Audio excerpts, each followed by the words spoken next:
महापुरुषों के सम्मान की बात आती है, वहां भी उसको उत्सव के रूप में परिणित किया जाता है, ये अच्छी बात है। लेकिन यहाँ जो संख्या एकत्र हुई है ये स्वतः स्फूर्त है। यहाँ जो लोग बैठे हैं, जो आए हैं, बिना किसी बुलावे के आए हैं। मैं भी बिना बुलावे के आया हूँ, चिंता मत कीजिए। तो हम सब का दायित्व है, कर्तव्य है कि हम इस तरह के आयोजनों में अपनी सक्रियता रखें। मेरे पूर्व वक्ताओं ने जैसा कहा, ये फोटो देख रहा हूँ मैं, इतने बड़े बड़े होर्डिंग्स देख रहा हूँ, इनमें से कितने लोग यहाँ पर उपस्थित हैं। ये हम सबकी ड्यूटी बनती है कि क्या हम शोशेबाजी कर रहे हैं या हम समाज को कुछ देने की इच्छा रखते हैं। मुझे लगता है हम आत्ममुग्धता की स्थिति में पहुंच चुके हैं, जहां हमें हमारे अलावा दूसरा दिखता नहीं है। ये कड़वी सच्चाई है। सर्वप्रथम बाबा साहब डॉक्टर अंबेडकर जी के चरणों में वंदन। मंच पर उपस्थित सम्माननीय मेरे पिता तुल्य बुजुर्गों, युवा साथियों,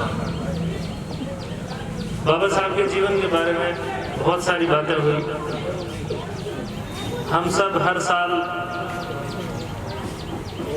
ये सब सुनते ही आ रहे हैं, पढ़ते आ रहे हैं, याद है, सब कुछ है। हम सब उन चीजों को एक परंपरा के रूप में निभाते आ रहे हैं। अभी यहाँ जो रैली निकाली गई उसको भी वीडियोस कुछ मैंने देखे थे, कुछ बच्चे डांस भी कर रहे थे, कुछ जोर से नारे भी लगा रहे थे। भारतीय समाज जो है वो पारंपरिक रूप से एक उत्सव धर्मी समाज है, और जहाँ उत्सव जैसा कुछ दिखता है वहाँ सक्रियता से आगे रहता है। आप कहीं पे भी कोई किसी तरह की रैली देखेंगे, किसी तरह का कोई कार्यक्रम जहाँ गाने वाने बज रहे हो, नृत्य हो रहा हो, या कुछ ऐसी चीजें जहाँ मनोरंजन हो रहा हो, वहाँ आराम से भीड़ इकट्ठी हो जाती है। भीड़ इकट्ठी करने की आवश्यकता नहीं रहती है। लेकिन जहाँ अधिकारों की बात आती है, जहाँ कुछ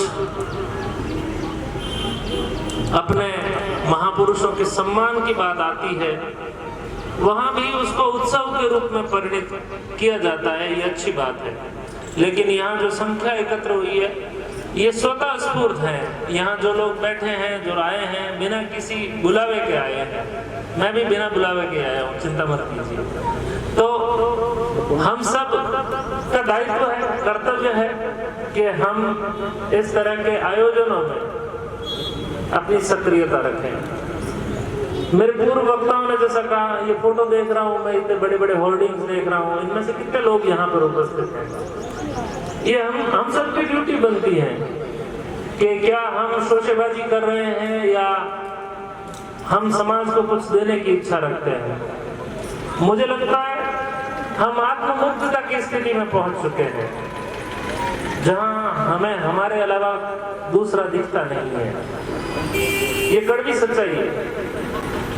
यदि मैं एक वीडियो देख रहा था, विकास दिव्य कीर्ति जो IAS की कोचिंग करवाते हैं, वो एक दिन कह रहे थे कि हमारे बड़प्पन का हमें उसी समय पता चल जाएगा जब हम देखेंगे कि प्रकृति में जो हमारी पृथ्वी है, धरती, इसके जैसे कई ग्रह है, 7-8 ग्रह है जो सूर्य के चक्कर लगाते हैं।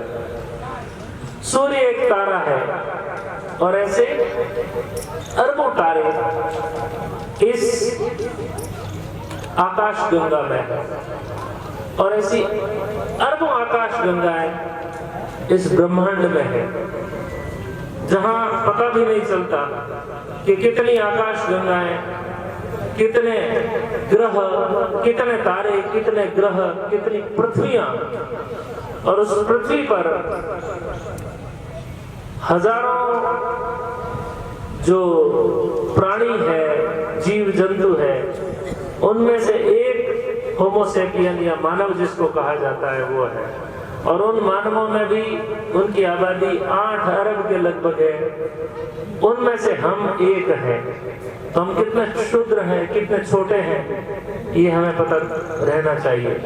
आत्ममुग्धता से बाहर निकलना चाहिए, दूसरे लोगों पर भी दृष्टिपात करना चाहिए कि हम किस तरह का समाज चाहते हैं। बाबा साहब ने कहा था, शिक्षित बनो, संगठित रहो, संघर्ष करो। शिक्षा की क्या स्थिति है?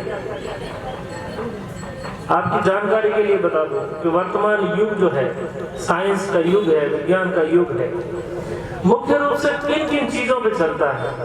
आजकल एक टर्म चलता है बिग डेटा, सुना होगा आपने। आप जितने भी ऐप डाउनलोड करते हो, व्हाट्सएप, ये फोटो खींचते हो कैमरे की गैलरी में, आपने सोचा कि ये मेरा जो है कैमरे का जो फोटो है मेरे पास ही है, ऐसा नहीं है। वो बिग डेटा में संग्रहित हो रहा है।